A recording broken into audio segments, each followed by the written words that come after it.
The transport ship drifted through the dark space, its engines humming like a tired beast. Inside, a human named Aaron sat in silence, hands bound by silver cuffs that glowed faintly. He had been taken from his small colony ship weeks ago, captured by alien soldiers who served a queen no human had ever met. Aaron had fought at first, but resistance meant nothing against weapons far stronger than anything his people owned. Now he was on his way to a place no human had seen and lived to tell. The guards who stood near him were tall, their armor polished to a mirror shine. Their faces were hidden behind masks that gleamed under the lights. They spoke little to him, only short commands when they wanted him to move or sit. Aaron had learned their language during his capture, not perfectly, but enough to understand their orders. He also noticed something else. They treated him carefully, not cruelly. That puzzled him. Usually when a soldier guards a prisoner, there is anger or scorn. These aliens showed neither. They looked at him with curiosity, as if he were more guest than captive. After hours of travel, the ship slowed, then stopped. A low voice echoed through the chamber, telling the crew they had reached the palace world. Aaron leaned toward the small window near his seat. Outside stretched a massive world of green seas and glowing cities that floated in the sky. The architecture was strange, shaped like spirals and arches that bent upward into towers. Ships swarmed around the world like silver insects. For a moment, despite his fear, Aaron felt awe. The guards released him from his seat and led him down a wide ramp. As he stepped onto the platform, a rush of warm air hit his face. The palace was before him, vast and golden, with walls that stretched higher than any building he had ever seen. Carvings ran across the walls, telling stories of battles, victories, and a royal family that seemed to rule not just one world but many. The sight made Aaron feel smaller than ever, but he kept his back straight. Inside, the palace was even greater. The halls glowed with light that came from crystals on the ceiling. Floors of smooth stone reflected every step he took. Guards lined the path, their weapons held high. Aaron noticed they were not staring at him with hate, but with open curiosity. Some even leaned slightly forward as if eager to see how he would act. He realized then that humans must be rare in this empire. Perhaps he was the first to stand before their queen in chains. The walk seemed endless, but finally the guards brought him to a massive door. It opened with a hiss, revealing the throne chamber. The room was wide, the ceiling so high it felt like the sky itself. At the far end, on a raised platform, sat the queen. She was tall, her skin a pale silver that shimmered under the lights. Her eyes glowed a deep violet, sharp and commanding. Around her throne stood advisors and nobles, each dressed in long robes with gems on their collars. But what drew Aaron's attention most was the figure beside her. A young woman stood close to the throne, tall like her mother, but her face was softer. Her hair shimmered like strands of crystal, and her eyes held a calm light. She was beautiful in a way that seemed almost unreal. Aaron looked at her once, then forced himself to look away. He knew she must be the princess. A low drum echoed, and all voices in the chamber fell silent. The queen leaned forward, her voice strong. "Human," she said, speaking in her own tongue but translated by a device near Aaron's ear. "You stand before the court of the empire. You were taken from the outer colonies, not as a slave, but as one chosen. Do you know why you are here?" Aaron raised his head. His voice was steady, though his heart beat fast. "I do not, Queen." Her violet eyes narrowed slightly. "Then I shall tell you. My daughter, heir to my throne, has shown interest in you. She has chosen you as her bondmate. It is rare and an honor, yet I am told you refused her. In all our history, no one has refused her before. So I ask you here, before the empire, why do you not love my daughter?" The words echoed across the chamber. Murmurs spread among the nobles. Aaron felt all eyes on him, waiting. The princess stood still, her expression unreadable. Aaron felt the weight of the moment pressing down on him. He could have lied, could have said he was unworthy or that he did not understand. But he had promised himself when captured that if he must speak before rulers, he would speak truth. He took a slow breath. "It is not that I dislike her, Queen, it is because she is too beautiful." The chamber burst into gasps. The nobles turned to one another, speaking quickly. Some laughed in disbelief, others frowned as if insulted. The queen lifted her hand and silence fell again. Her eyes fixed on Aaron, colder now. "Too beautiful? That is your reason?" "Yes," Aaron said. His voice grew stronger as he spoke. "Where I come from, beauty can be both gift and curse. When someone is too beautiful, others will fight for them. People will envy them, Wars can start for them. Your daughter's beauty is greater than any I have ever seen. If I accepted her, I would bring endless conflict to my people. They would never see me as husband, only as thief of a jewel too bright for human hands. For a long moment, silence held the room. The queen's face was calm, but her eyes burned with thought. The nobles whispered again, unable to understand the human's words. To them, beauty was power, the highest honor. Why would anyone reject it? The princess finally moved. Her voice was soft but clear, carrying through the hall. You believe my beauty is dangerous? Aaron turned his eyes toward her just for a moment. I believe your spirit could be greater than your beauty, but I do not know it yet, and until I do, I cannot call it love. The hall grew quieter still. Even the guards seemed frozen. No one had spoken to the princess in such a way. She was always praised, never questioned. Aaron's words, simple and plain, carried a weight no one expected. The queen leaned back in her throne, studying him with sharp eyes. She did not shout, nor did she order his death. Instead, she spoke slowly. You are bold, human. Bold or foolish. We shall see which. For now you will remain here under guard. Tomorrow you will face a trial. If you speak truth, you will stand. If you speak lies, you will fall. Only then shall I decide if your words hold meaning. Guard stepped forward. Aaron was led away, though his eyes lingered on the princess one last time. She had not moved, but her gaze followed him, filled with a question that even she did not yet understand. As the doors closed behind him, Aaron felt his heart still racing. He had spoken truth, and truth was often the most dangerous weapon. He knew his trial was only beginning. The night inside the alien palace was long, but Aaron did not sleep. He lay in a chamber made of smooth stone walls and glowing crystals that gave soft light. A guard stood at the door, silent and watchful. Aaron sat on the edge of the bed, his hands resting on his knees, thinking about what had happened in the throne room. He remembered the queen's eyes, sharp like blades. He remembered the gasps of the nobles when he said the princess was too beautiful. Most of all, he remembered the princess herself, standing still and watching him with eyes that seemed more curious than angry. He wondered what she thought of his words. Did she hate him for refusing her? Or did she try to understand? At last, dawn came.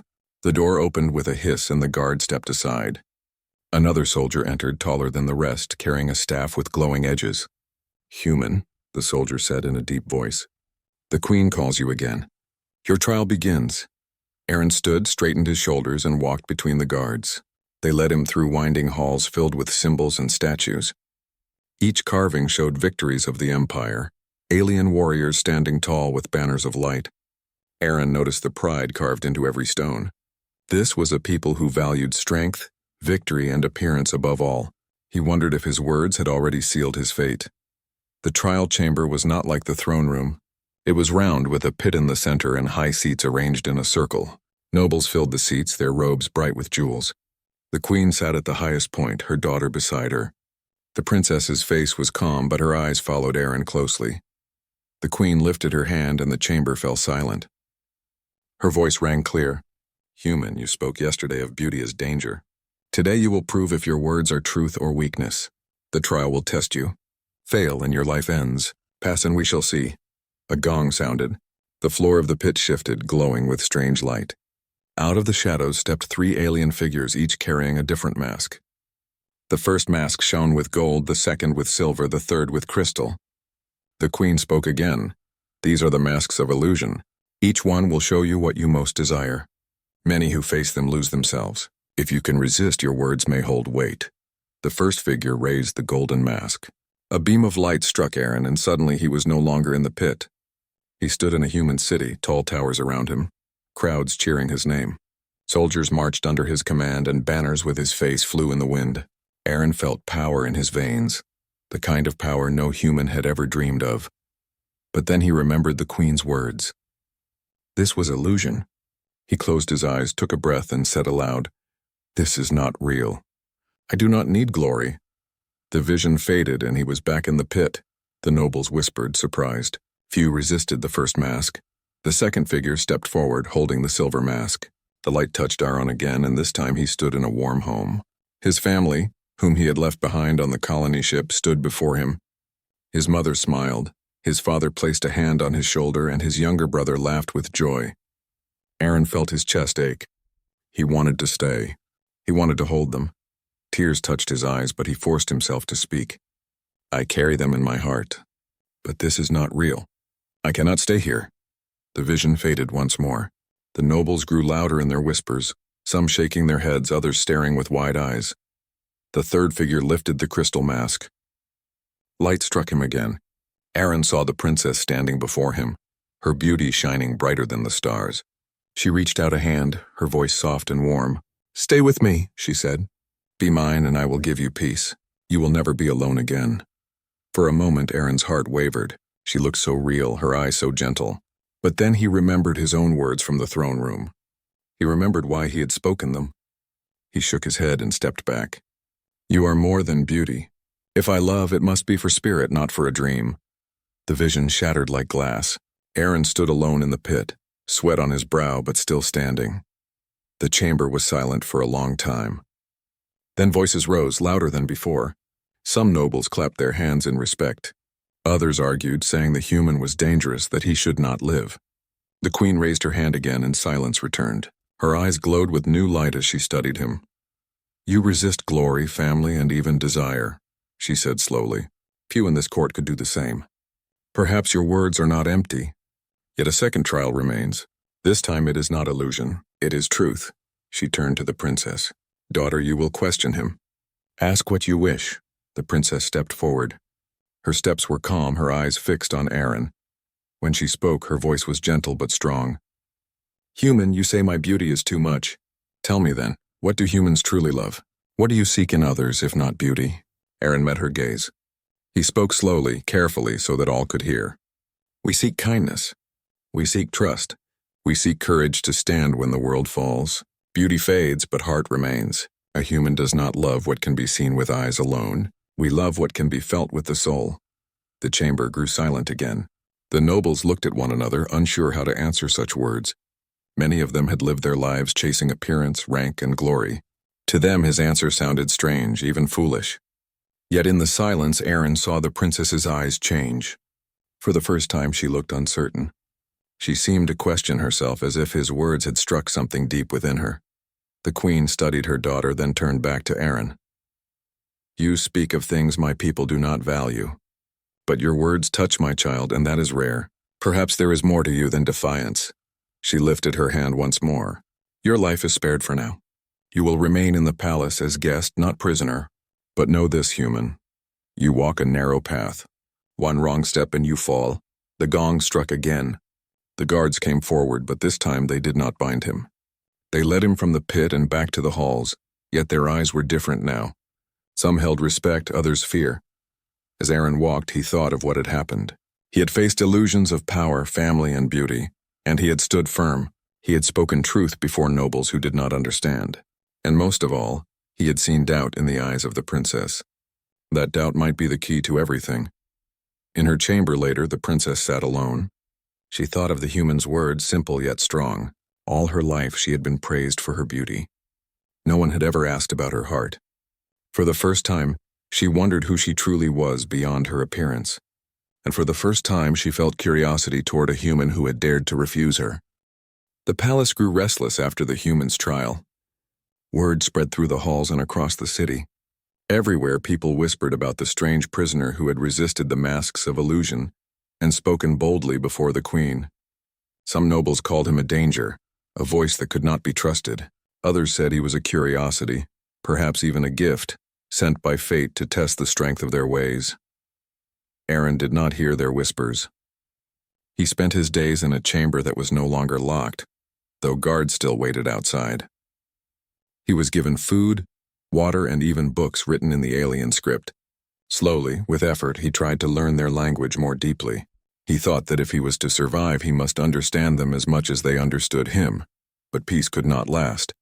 The queen had promised a second trial, and the empire was eager to see it. One morning, before the suns of the planet had fully risen, a horn echoed through the halls. Guards entered Aaron's chamber and commanded him to follow. His heart was steady, though he knew the day would not be simple. They led him not to the trial pit, but to a wide courtyard open to the sky. The walls rose high around it, and balconies above were filled with nobles, soldiers, and citizens eager to see the trial. At the far end, the queen sat on a raised seat, her presence commanding the crowd. Beside her stood the princess, her eyes fixed on Aaron as he entered. The queen's voice carried across the courtyard. "Human, yesterday you faced illusions. Today you face truth. My warriors will test you. They will not show you dreams, but strength. If you fall, you fall. If you stand, your words may yet be heard." A gong struck and the gates at the side of the courtyard opened. Out stepped 3 alien warriors, tall and fierce, each carrying a weapon that shimmered with energy. Their armor gleamed like fire under the rising light. The crowd roared with excitement. The first warrior stepped forward, raising a staff that crackled with power. His voice was harsh. "Human, you speak of spirit and heart, but can such things stand against strength?" The warrior rushed at him. Aaron dodged aside, the staff striking the ground where he had stood, sending sparks into the air. Aaron had no weapon, only his hands and his will. He grabbed a piece of broken stone from the ground and held it tight. The warrior came again, swinging fast, but Aaron did not try to fight strength with strength. Instead, he used speed. He ducked low, rolled across the ground, and struck the warrior's leg with the stone. The warrior stumbled, and the crowd gasped. The queen raised her hand, stopping the fight. The warrior stepped back, his eyes burning with anger, but also with respect. The queen's voice rang out. "He stands. Let the second trial begin." The second warrior moved forward. This one carried no weapon at all. His hands were bare, his body tall and strong. His voice was calm. "Human strength is not only in weapons. Can you face the will of the body?" The warrior charged. Aaron raised his arms to block, but the blows were heavy like thunder. He stumbled back, breath short. The warrior struck again and again, each hit stronger than the last. Aaron's arms ached, his chest burned, but he refused to fall. He thought of his people, of the colony ship far away. He thought of the queen's challenge, of the princess watching. He let the pain become fuel. With a sudden step forward, he moved into the warrior's strike instead of away. He grabbed the warrior's arm, twisted, and used the alien's own weight to throw him to the ground. The crowd shouted in surprise. The warrior lay still for a moment, then rose and gave a nod of respect. Again, the queen lifted her hand. "He stands." Now the final test. The third warrior stepped forward. Unlike the others, this one was smaller, faster, with eyes sharp as blades. She carried 2 short weapons that glowed faintly. Her voice was quiet, almost a whisper. "Human, you resist strength. You resist pain. But can you resist fear?" Aaron's heart tightened. He knew this trial would be the hardest. The warrior darted at him faster than the others. Her blades flashed, never striking to kill but always close enough to make him feel death at his throat. Aaron moved, barely keeping pace. His breath grew heavy. The crowd roared louder, sensing the danger. Then the warrior changed. Her blade stopped glowing. Instead, her eyes locked with his, and suddenly Aaron felt something pressing into his mind. Images poured in. Fire consuming his home, his family screaming, his people enslaved by alien chains. He fell to his knees, clutching his head. It was not illusion like the masks. It was something deeper, a weapon of fear that reached into his memories. He saw his brother falling, his mother crying, his father calling his name. His body shook and he almost broke. But then he remembered the princess's question. What do humans love? He remembered his own answer. Courage, heart, trust. He dug deep inside himself and found strength not in his body but in his spirit. He forced himself to stand. His voice, though shaking, rang out across the courtyard. Fear lives in every heart, but courage lives there too. I will not fall to fear. The images shattered. The warrior stepped back, her weapons dropping. For a long moment, the courtyard was silent. Then the crowd erupted in shouts, some cheering, some protesting. The queen raised her hand and all fell quiet. Her eyes were locked on Aaron, unreadable but filled with thought. At last she spoke. You faced strength. You faced pain. You faced fear.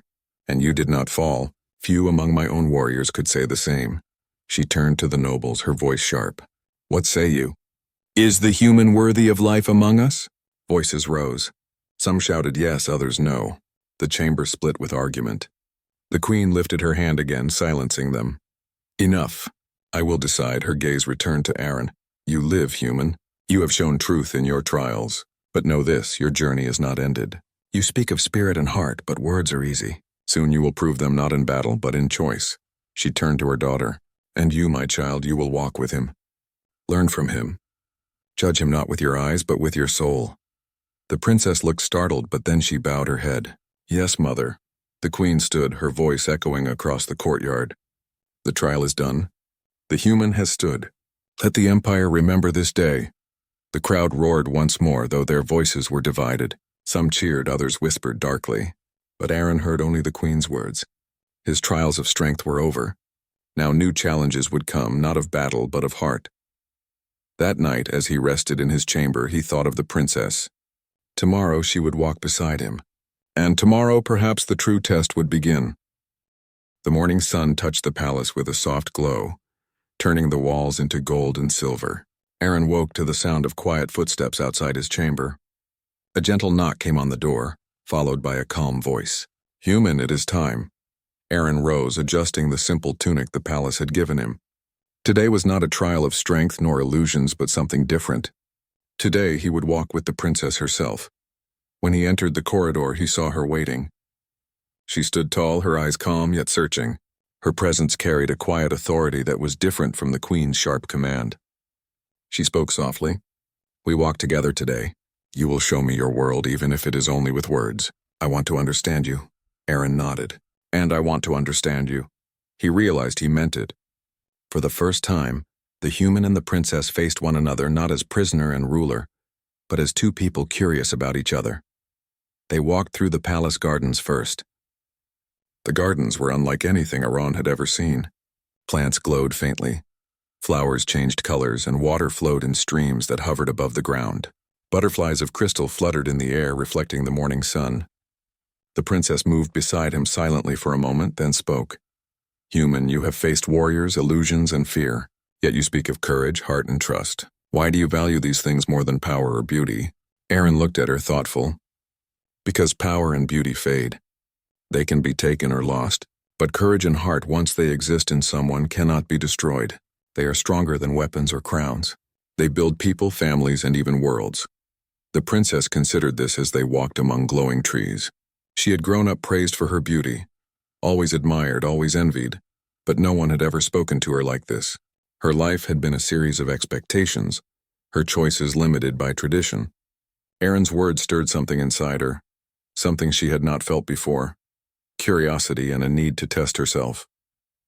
Do humans truly live by these words? She asked. Do they face fear and still stand? Yes, Aaron said, his voice steady. Many fall, but the brave rise again. That is what makes humans strong. Not the strength of their arms, but the strength of their hearts. They moved to a courtyard where young warriors trained. The princess stopped and watched them. You speak of courage. I have strength, and yet I wonder if I have heart. Am I only admired for my face and my title? Aaron turned to her. Your beauty is only part of you. Your strength is only part of you. But courage, kindness, and choice, those define who you are.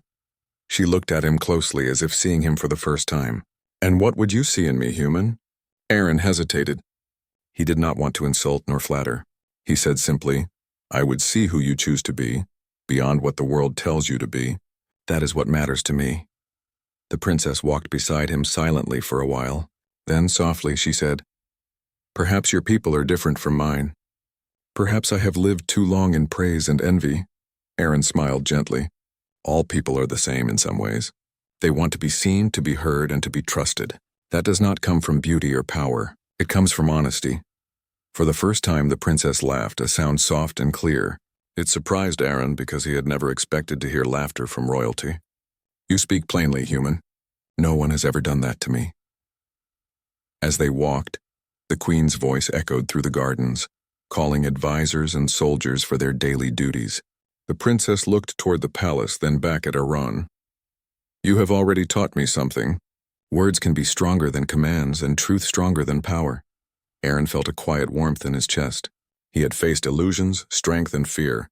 Yet standing here beside her, he realized the hardest trial was yet to come, teaching someone to see beyond themselves. The princess led him to a terrace that overlooked the floating city. From here, they could see ships moving between towers and glowing bridges that arched over rivers of light. The princess rested her hands on the rail.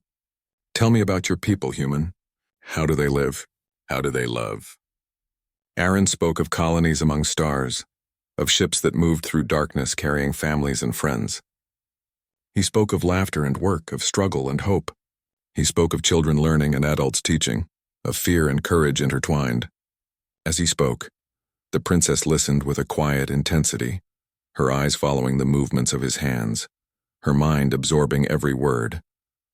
When he paused, she asked, "Do they also value beauty?" Aaron smiled faintly. "We see beauty, but not as rulers do. Beauty is in actions, in kindness, in courage. It is in the heart, not only in the face." She seemed to think deeply. "Then perhaps I have been admired for the wrong things. My beauty has always been a shield and a weapon. Few have ever looked beyond it." Aaron nodded. "And few will. That is why I spoke the truth before your court. I did not fear your words or your warriors. I feared only leaving honesty behind." For the first time, the princess seemed uncertain. She turned her eyes toward the city, then back to him. "You speak of things my people may never understand, yet you carry them with such strength. Why do you not fear me?" "I have faced greater fear than you," Aaron said simply. "Fear of losing my family, fear of failure, fear of what I cannot change. You are only a person, not a god. I respect you, but I do not fear you." The princess smiled almost shyly. "Then perhaps courage is stronger than tradition. Perhaps truth can teach even a queen's daughter." They walked down to the gardens again, where fountains sent streams of water into the air, glittering like stars. The princess paused beside one of the fountains, looking at the reflection of herself in the water. "I have seen myself only as others wish to see me. I have followed rules and praise. But your words, they make me wonder what I could be." Aaron stepped closer. "You could be anyone you choose. Beauty and title are given. Who you are inside is your choice alone. That is what matters." She looked at him, eyes wide and thoughtful. "And if I choose wrongly?" "Then you learn and choose again," Aaron said. "Every choice teaches. Every step forward builds strength." They sat together by the fountain, the water sparkling between them. The princess asked about small things, his favorite foods, what he missed most from home, what he found funny. For the first time, they talked not as ruler and prisoner, but as two people learning from one another. As the suns of the alien world began to set, the princess finally spoke with a quiet intensity. "Human, I see now that beauty is only a part of a person. Courage, heart, and honesty are what endure. You have shown me more than any teacher could." Aaron felt a mixture of relief and pride. "And you have shown me that even in a world unlike mine, one can learn and grow. You are not only your beauty or your title, you have a heart that can change even the greatest empire." The princess looked at him with a softness Aaron had not expected. "Perhaps your people are wise in ways my people are not. Perhaps humans can teach what aliens have forgotten." He smiled, knowing that the bond between them had begun, not through power, nor through fear, but through understanding. And for the first time, he realized that the next trials would not be of strength or fear, but of the choices they would make together. As night fell, the palace lights glowed like stars. The princess returned to her chambers, but Aaron stayed by the garden, thinking of all that had happened. He had faced illusion, strength, and fear. He had spoken truth before the queen and her court. And now he had shown a young princess that courage, heart, and honesty mattered more than beauty or power. For the first time, he felt a quiet hope. Perhaps this world, so strange and vast, could be changed not by war nor by power, but by the human heart. The next morning, the palace was alive with movement. Nobles whispered in corridors. Soldiers prepared for duty, and the city beyond the palace walls glimmered under the twin suns. Aaron awoke with a quiet sense of purpose. Today was different. No warriors would test him. No illusions would challenge his mind. Today, his greatest trial would be the choices he and the princess would make together. The princess was waiting outside his chamber. Her expression was calm, but there was a new light in her eyes, one that reflected curiosity and determination. "Human," she said softly, "today we walk together once more. I wish to understand not only your people, but your thoughts, your judgments, and the choices you make. Will you show me?" Aaron nodded. "I will. But you must understand, this is not a lesson in obedience. It is a journey in truth. We will speak honestly, and what comes of it is your choice as well as mine." They began walking through the palace gardens again, the same gardens where their paths had first intertwined. This time, however, the princess did not simply observe. She asked questions about his past, about the hardships his people had faced among the stars, about the decisions he had made, and the consequences he had accepted. Each answer was a thread, weaving a connection between them that neither of them had expected. "The humans are courageous," she said after a pause, her voice thoughtful. "But is courage enough to survive? To shape the future?" Aaron smiled faintly. "Courage alone is not enough, but courage combined with wisdom, patience, and honesty, that can build worlds. One cannot act without thinking, nor think without acting. That is the balance humans seek." They came to a courtyard where young apprentices trained in arts of both combat and wisdom. The princess watched them for a moment, then turned to Aaron. "In my world, we prize strength and skill. But you prize heart. Can both coexist?" "Yes," Aaron said, "because heart without skill is vulnerable and skill without heart is empty. The greatest leaders, the greatest people are those who balance both." The princess considered this. "I have always been told that beauty and power are enough. My people value what is seen, not what is felt. But your words, they feel heavier, more real." Aaron looked at her with steady eyes. "Beauty and power are gifts, but they do not define the soul. You are more than your appearance, more than your title. What matters is who you choose to become." For the first time, the princess did not reply immediately. She walked beside him in silence, her mind turning over every word. Then she asked, almost in a whisper, "And if I choose wrongly?" "Then you learn," Aaron said simply. "Mistakes are teachers. Courage is not never failing. Courage is rising again when you do." They walked toward a terrace that overlooked the city. The twin suns reflected off crystal bridges and floating ships. The princess gazed at the bustling world below. "Do you think your people could ever understand such a place? Such an empire?" "They would try," Aaron replied. "Humans are curious and resilient. They seek understanding, even where it seems impossible. They adapt, they learn, and they teach others. That is why I can speak to you freely, even though this world is unlike my own." The princess studied him closely. "You speak of humans as if they are better than us. Are they?" "No," Aaron said. "They are different. And sometimes difference is the key to seeing what we overlook. Humans are not better, but they are brave in ways many cannot imagine." The princess nodded, as if understanding more than the words themselves. She turned to him. "Then perhaps I should ask myself, what kind of leader do I wish to be? What kind of person do I wish to become?" Aaron felt the moment of truth. This was the moment their journey together had led to. "You are not bound by expectations or beauty," he said. "You are bound only by the choices you make, and the courage to choose is what defines you." They spent the day walking through the palace, through gardens, courtyards, and libraries. The princess asked questions, tested ideas, and challenged Aaron with scenarios he had never faced. He answered honestly, never attempting to impress or manipulate. Slowly, they began to understand each other, not as prisoner and royalty, but as equals sharing knowledge and insight. As the suns began to set, painting the sky in shades of gold and violet, the princess led Aaron to a quiet fountain. Water danced in arcs, sparkling like stars, reflecting the light in every direction. She looked at him with a newfound seriousness. "Human, I see now that beauty can blind and power can deceive. But courage, heart, and honesty, these are lasting. I have seen it in you, and now I see it in myself. You have changed my understanding of my world." Aaron felt a quiet warmth in his chest. "And you have shown me that even in a world unlike mine, one can learn and grow. You are not only your beauty or title, you have a heart that can guide others." The princess smiled softly, a smile that carried more than admiration. It carried recognition, respect, and the first spark of trust. Perhaps humans truly can teach what others have forgotten. Perhaps even an empire can learn from a single human heart. As night fell and the palace lights glowed like stars across the gardens, the queen appeared above on a balcony. She had observed their entire day from afar. Her gaze swept over the courtyard, then rested on Aaron and the princess.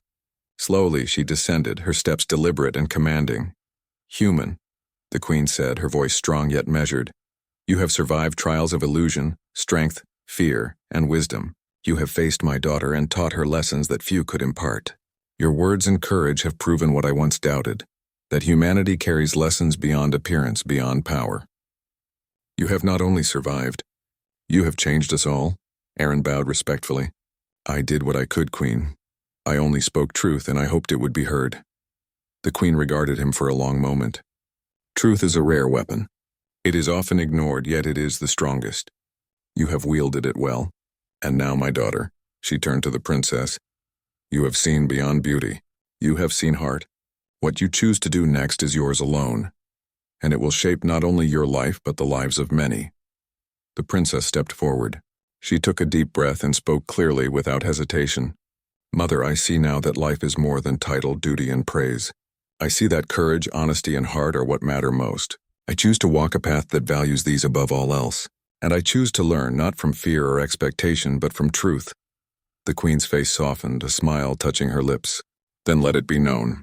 Humanity has not only survived our trials, it has taught a lesson that even an empire must hear. Let this day be remembered. The palace erupted in whispers and shouts. Nobles argued, some celebrating, others uncertain. Soldiers looked to the queen for guidance. But above all, the princess had changed.